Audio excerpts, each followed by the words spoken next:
बेलपत्र का वृक्ष, बट वृक्ष, पीपल वृक्ष, आंवले का वृक्ष, शमी का वृक्ष, ये जितने वृक्ष होते हैं, इन वृक्ष के नीचे आप अगर एक बार भी शिव के नाम का उच्चारण करते हो तो बट वृक्ष के जितने पत्ते होते हैं, पीपल के वृक्ष में जितने पत्ते होते हैं, बेलपत्र के वृक्ष में जितने पत्ते होते हैं, शमी के वृक्ष में जितने पत्ते होते हैं, आंवले के वृक्ष में जितने पत्ते होते हैं, वो सारे पत्तों के बराबर एक बार मंत्र बोलने पर उतना फल हमें उसी क्षण प्राप्त हो जाता है।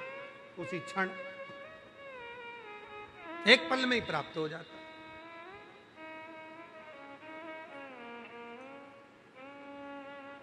अब आप लोग पीपल के वृक्ष के नीचे बैठकर अगर भगवान का भजन कर रहे हो, बट वृक्ष के नीचे बैठकर भगवान का भजन कर रहे हो, राम नाम कृष्ण नाम शिव नाम जप रहे हो, या आंवले के वृक्ष के नीचे बैठकर भगवान का भजन कर रहे हो, या आप बेलपत्री के वृक्ष के नीचे बैठकर भगवान का भजन कर रहे हो, जितना आप बोल रहे हो, जितना बोल,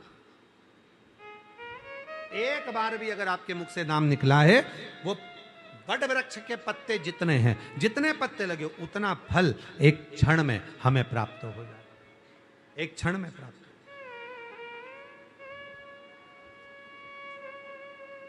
कितना सुंदर कहा है हमारे सनातन धर्म में, प्रतिदिन तुलसी के पौधे में जल डालना चाहिए, प्रतिदिन तुलसी के पौधे को सिंचित करना चाहिए।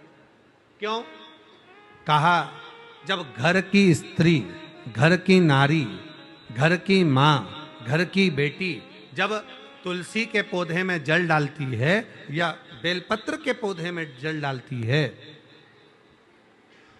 केवल एक जनी को उसका फल नहीं मिल रहा है, वो जल डालने के बाद, तुलसी के पौधे में जल डालने के बाद, बेलपत्र के पौधे में जल डालने के बाद, बट वृक्ष में जल डालने के बाद, पीपल वृक्ष में जल डालने के बाद, या आंवले के वृक्ष में जल डालने के बाद, जब वो अपने घर जाती है, उस वृक्ष की पत्तियों का जितना समूह होता है, उसका जो कृपा होती है, वो घर में प्रवेश करती है और हमारे जीवन को सफलता देती है। बोल बम का नारा है, सारी समस्या का हल श्री शिवाय। वो जल हमें फल देने लगता है। आप लोग डालते हो? पक्का?